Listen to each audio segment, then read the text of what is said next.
చంద్రబాబు పాలన డిజాస్టర్గా మారిపోయింది. ఆ డిజాస్టర్ పాలనా ఫలితాలు రాష్ట్రాన్ని అధోగతి పాలు చేస్తున్నాయి. ఈ వైఫల్యాలకు సమాధానం చెప్పలేక అన్నింటికీ వైఎస్ జగన్పై ఏడవటమే పనిగా పెట్టుకుంది కూటమి సర్కార్. తాజాగా ఈజ్ ఆఫ్ డూయింగ్ బిజినెస్ ర్యాంకింగ్స్లో ఘోరంగా 8వ స్థానానికి రాష్ట్రం దిగజారిపోయింది. చంద్రబాబు ప్రభుత్వం చేసుకునే పబ్లిసిటీ స్టంట్స్కు వాస్తవ పరిస్థితికి ఉన్న తేడాను నీతి ఆయోగ్ నివేదిక బట్టబయలు చేసింది. అరాచక పాలన, అసమర్థ పాలసీల ఫలితంగా ఏపీ ర్యాంక్ పడిపోతే అదంతా గత ప్రభుత్వం వలనే అంటూ నిస్సిగ్గుగా అబద్ధాలను ప్రచారం చేయడంపై సర్వత్రా విమర్శలు వెల్లువెత్తుతున్నాయి. వైఎస్ జగన్ ప్రభుత్వంలో ఏపీలో పెట్టుబడుల అనుకూల వాతావరణం ఉండేది. జగన్ హయాంలో వరుసగా ఈజ్ ఆఫ్ డూయింగ్ బిజినెస్ ర్యాంకింగ్లో నెంబర్ 1 స్థానంలో నిలిచింది ఆంధ్రప్రదేశ్. ఇన్వెస్టర్ల సర్వేలో వైఎస్ జగన్ పాలనలోని పారిశ్రామిక పాలసీలు, సింగిల్ విండో విధానం, పారిశ్రామికవేత్తల అనుకూల వాతావరణం ఉండటంతో వరుసగా నెంబర్ 1 స్థానంలో రాష్ట్రం నిలిచింది. అటువంటి రాష్ట్రాన్ని సీఎం చంద్రబాబు పాలనలో 25 నెలల్లోనే రివర్స్ చేసేశారు. చంద్రబాబు పాలనలో 8వ స్థానానికి ఏపీ ర్యాంక్ పడిపోయింది. ఈ ర్యాంకింగ్ పడిపోవడానికి చంద్రబాబు పాలనలోని అరాచకాలు, శాంతి భద్రతల వైఫల్యం, పారిశ్రామికవేత్తల్లో అసంతృప్తి ప్రధాన కారణాలు. వీటికి తోడు టీడీపీ నేతల బెదిరింపులు, సకాలంలో రాయితీలు చెల్లించకపోవడం, చంద్రబాబు చేస్తున్న భారీ అప్పుల వల్ల ఏపీ ర్యాంక్ పతనమైంది. అయితే ఇలా ర్యాంకింగ్ పడిపోవడానికి గత వైఎస్ జగన్ పాలన కారణమంటూ సిగ్గు లేకుండా పచ్చి అబద్ధాలు ప్రచారం చేస్తోంది TDP social media.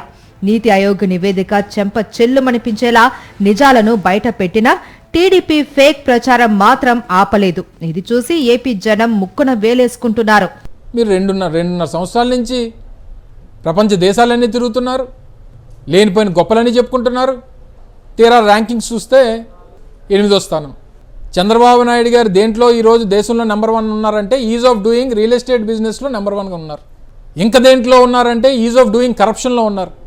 కొడుకేమో speed of doing business అంటాడు. స్పీడ్ ఆఫ్ డూయింగ్ బిజినెస్లో కాదు, స్పీడ్ ఆఫ్ డూయింగ్ కరప్షన్లో నెంబర్ 1లో ఉన్నారు.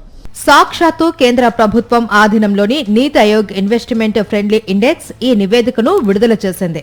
ఇది దేశంలోని 36 రాష్ట్రాలు, కేంద్రపాలిత ప్రాంతాలలో సర్వే చేసి సమీక్షించి విడుదల చేసిన నివేదిక. గుజరాత్ నెంబర్ 1 స్థానంలో నిలవగా ఏపీ నెంబర్ 8 స్థానంలో నిలిచింది.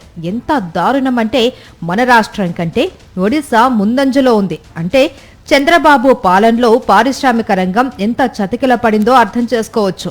131 మంది పారిశ్రామికవేత్తలను స్వయంగా సర్వే చేసి వారి అభిప్రాయం ఆధారంగా ఈ ర్యాంకింగ్ ని ప్రకటించారు. చంద్రబాబు పాలనపై పారిశ్రామికవేత్తలు సంతృప్తిగా లేరు అని ఈ నివేదిక స్పష్టం చేసింది. అంతేకాదు, జీఎస్డీపీ అప్పులు 35% ఉన్నాయని, ఆర్థిక నిర్వహణ అస్తవ్యస్తంగా ఉంది అని చంద్రబాబు పాలనను ఏకిపారేసింది ఈ నివేదిక. ఇన్వెస్టర్లకు రాయితీలు కూడా సక్రమంగా చెల్లించడం లేదు అని, పారిశ్రామిక పాలసీలు కూడా అధ్వానంగా ఉన్నాయని సర్వే తేల్చేసింది. ఇవన్నీ ఈ ప్రభుత్వంలోని అంశాలనే అధ్యయనం చేసి సర్వే చేసి నివేదిక విడుదల చేసింది.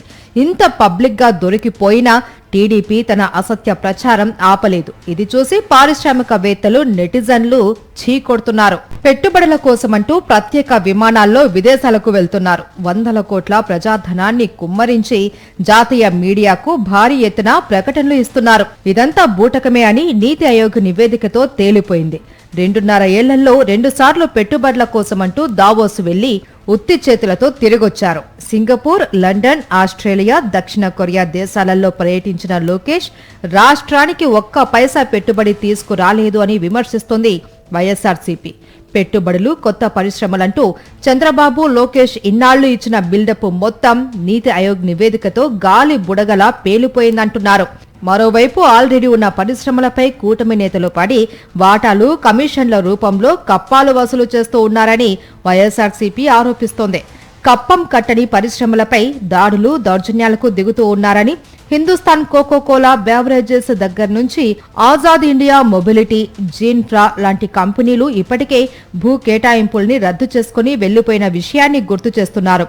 మరోవైపు పరిశ్రమల ఏర్పాటు పేరిట లోకేష్, చంద్రబాబు తమ బినామీలకు అత్యంత విలువైన ప్రభుత్వ భూముల్ని కట్టబెడుతూ ఉన్నారని వైఎస్ఆర్సీపీ నేతలు ఆరోపిస్తున్నారు. ఏపీలో పరిస్థితి ఇంత దారుణంగా ఉంది కాబట్టే నీతి ఆయోగ్ నివేదికలో అది స్పష్టంగా కనిపించింది. మరిన్ని అప్డేట్స్ కోసం ఛానల్ ను సబ్స్క్రైబ్ చేయండి. నోటిఫికేషన్స్ కోసం బెల్ ఐకాన్ పై క్లిక్ చేయండి.